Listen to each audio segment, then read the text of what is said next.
അപരൻ എന്ന ചിത്രത്തിൻ്റെ നായകവേഷം ചെയ്തുകൊണ്ട് മലയാള സിനിമയിൽ എത്തിയ നടനാണ് ജയറാം.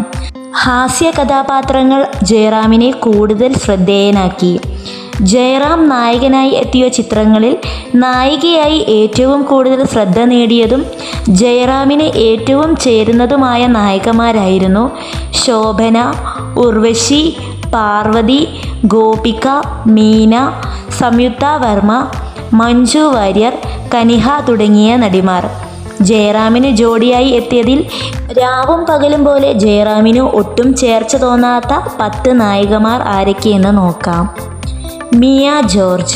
2013 പുറത്തിറങ്ങിയ സലാം കാശ്മീരിൽ മിയ ജോർജും ജയറാമും ഭാര്യ ഭർത്താക്കന്മാരായി എത്തുന്നു.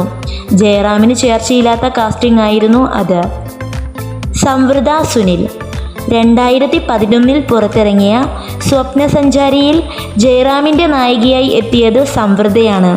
ഇരുവരും തമ്മിൽ ഒരു കെമിസ്ട്രി ഉള്ളതായി തോന്നിയില്ല. ഷീല. 2011 പുറത്തിറങ്ങിയ ചിത്രം മേക്കപ്പ് മാനിൽ ഷീല ജയറാമിൻ്റെ ജോഡിയായി എത്തിയെങ്കിലും നല്ല പ്രായവ്യത്യാസം എടുത്തറിയാമായിരുന്നു. നവ്യ നായർ. 2005 പുറത്തിറങ്ങിയ ചിത്രമാണ് സർക്കാർ ദാദ. ചിത്രത്തിൽ നവ്യ നായരാണ് ജയറാമിന് നായികയായി എത്തിയത്. ജയറാമിന് ഒട്ടും ചേർച്ചയില്ലാത്ത നടിയാണ് നവ്യ നായർ. മീര നന്ദൻ. ജയറാം മീര നന്ദൻ കേന്ദ്ര കഥാപാത്രമായി എത്തി 2015 പുറത്തിറങ്ങിയ ചിത്രമാണ് മദിരാസി. ചിത്രത്തിൽ ജയറാമിൻ്റെ ജോഡിയായി എത്തിയ മീരാനന്ദൻ ജയറാമിന് ഒട്ടും ചേർച്ചയുള്ളതായി തോന്നിയില്ല. ഭാവന. ജയറാമിൻ്റെ ജോഡിയായി 3-4 ചിത്രങ്ങളിൽ അഭിനയിച്ച നടിയാണ് ഭാവന. എന്നിരുന്നാലും ജയറാമും ഭാവനയും തമ്മിൽ അത്രയും നല്ല ഒരു ചേർച്ച തോന്നിയിട്ടില്ല. അനുശ്രീ.